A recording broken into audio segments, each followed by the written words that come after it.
Hello दोस्तों, आज 5 बेवकूफ़ भरे जंगों के बारे में बात करेंगे। केक से लेकर चोर तक के लिए हो चुकी है 2 देशों में जंग। इस वीडियो में बने रहें और जानिए बेवकूफ़ी भरे युद्धों के बारे में। दुनिया भर में कई ऐसे बड़े युद्ध हुए जिन्होंने कई देशों का भूगोल बदल दिया। इनमें से कुछ युद्ध सीमा विवाद की वजह से तो कुछ खुद को दूसरों से ताकतवर दिखाने की होड़ में। लेकिन इतिहास में हुआ हर युद्ध सिर्फ ऐसे या ज़मीन के लिए ही नहीं, बहुत सी ऐसी छोटी चीज़ों के लिए भी हुए जिनके बारे में सोचने पर शायद बेवकूफ़ी भरे और बेवजह लगे।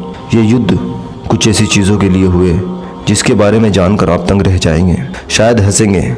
आज हम ऐसी ही कुछ बेवकूफ़ियों की चर्चा करेंगे जिनसे युद्धों की शक्लें ही बदल गई। जब केक की वजह से हुए युद्ध। सन 1821 में स्पेन से आज़ादी पाने के बाद से ही मैक्सिको राजनीतिक रूप से अस्थिर रहा। ऐसे में अस्थिरता बढ़ने की वजह से कई बार सेना और विद्रोहियों के बीच लड़ाई हुई, जिसकी आग राजधानी मैक्सिको सिटी तक भी पहुंची।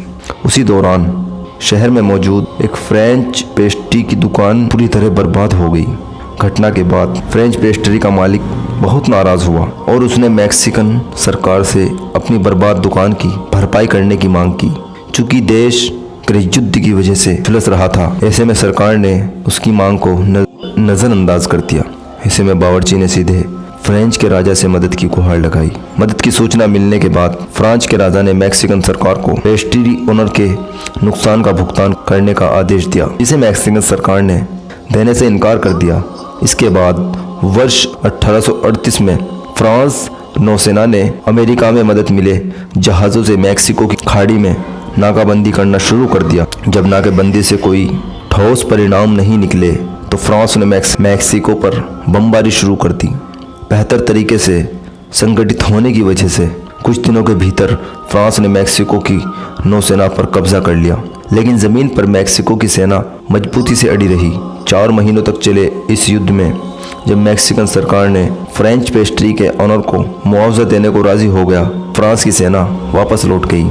नंबर 2, जब सुअर और आलुओं के लिए आमने सामने आई ब्रिटिश और अमेरिकी फौज। रणनीतिक रूप से सन जुआन टापू को अमेरिका और ब्रिटेन दोनों अपना हिस्सा बताते थे। वहां दोनों देशों के लोग रहते थे और उनका क्षेत्र निर्धारित थे। लेकिन 1859 में चीज़ें तब बदल गई जब टापू के अंग्रेजों के इलाकों से निकलकर एक अनजान सुअर अमेरिकी इलाकों में दाखिल हो गया और अमेरिकी किसानों के खेत में घुसकर आलू खाने लगा। फसल की बर्बादी देखकर खेत के अमेरिकी मालिक ने गुस्से में आकर सुअर को गोली मार दी। ऐसे में ब्रिटिश अधिकारियों ने अमेरिकी किसान से सुअर मालिक को $10, लगभग आज के 810 रुपये मुआवजा देने को कहा। हालांकि सुअर का मालिक इससे खुश नहीं हुआ और उसने ब्रिटिश अथॉरिटी के सामने अमेरिकी किसान पर हत्या का मामला दर्ज करवा दिया, जिसके बाद अमेरिकी किसान पर गिरफ्तारी की तलवार लटकने लगी। ऐसे में अमेरिकी किसान ने यूएस मिलिट्री से अपनी सुरक्षा की मांग की, जिसके बाद अमेरिका की इन्फेंट्री बटालियन टापू के पास पहुंच गई। जिसके जवाब में ब्रिटेन ने भी अपनी त्रियुद्धपोत को इलाके की तरफ भेजा। ब्रिटिश सरकार ने अपने फौजियों को अमेरिकी सेना से युद्ध का आदेश दिया, लेकिन एडमिरल रॉबर्ट बायंस ने ऑर्डर मानने से इनकार कर दिया और कहा कि एक सुअर की वजह से मैं 2 महान देशों में लड़ाई नहीं होने दूंगा। नंबर 3, बाल्टी के लिए युद्ध। सन 1325 में इटली 2 भागों में बटा हुआ था। एक भाग रोम के राजा को मानता था, एक हिस्सा पोप को समर्पित था। दोनों ही पक्षों के बीच पिछले 200 सालों से विवाद चल रहा था, जिसके चलते दोनों के बीच अक्सर छोटी छोटी बातों पर हिंसा शुरू हो जाती थी। आप जानकर हैरान हो जाएंगे कि 1325 में हुई भिड़ंत, जिसमें हजारों लोगों की जान चली गई, वे विवाद एक लकड़ी की बाल्टी को लेकर शुरू हुआ था। पास के 2 कस्बों मोडेना राजा समर्पित और पादरी समर्पित थे। लोग भी राजा और पादरी के पक्षों में बट गए। राज्य में विवाद बढ़ता नाराज मोडेना के शासक ने बोलोग्ना पर हमला बोल दिया।